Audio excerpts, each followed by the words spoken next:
Hello, it's Friday, February 15th, and it must be time for another update from your North Carolina Medical Society. It's been a busy week. We're off to a full start now with committee meetings and all sorts of things, but first off, let's talk about bills that have been filed this week. Right, so a number of bills have been filed this week, including some recommendations from the House Select Committee on School Safety. So some of that relates to school nurses and school mental health personnel. So if you're interested in that topic, all of those bills are on the blog, and you can read the full version and the summaries and see who's sponsoring those bills. And you'll remember from last session, this is something that we were very supportive of, is making sure that more health professionals were actually in schools to help identify and get treatment plans in place for students as a way to address some of the different issues that have been going on in schools. We also had a House Health Committee this week. This was the first House Health Committee. It was not a joint one like we talked to you about during the interim. This was just the House. And we started off with talking about Medicaid transformation. Right.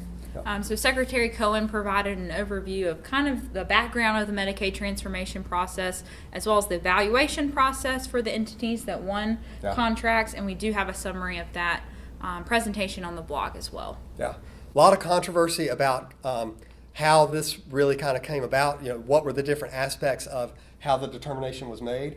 But what we're really excited about, and what we've gotten a lot of great feedback from physicians from across the state, is about the fact that Carolina Complete Health won one of the awards.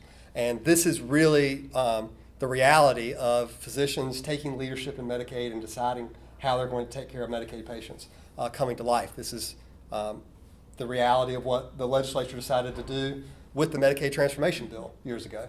So that's a pretty cool thing and something that we're really excited about. I'm hoping that more conversations going to be going on about that as we get ready.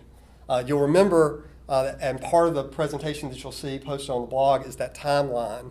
And remember that we talked last week, but we'll keep reminding you about this because not everybody's going to start at the same time, right? So November 2019 is when we're going to be going live in Regions 4 and Regions 2. And that stretches from Raleigh to Boone, basically the triangle, the triad, up into the Highlands. And then in February of 2020, the rest of the state. Everybody else is coming on board. That's right.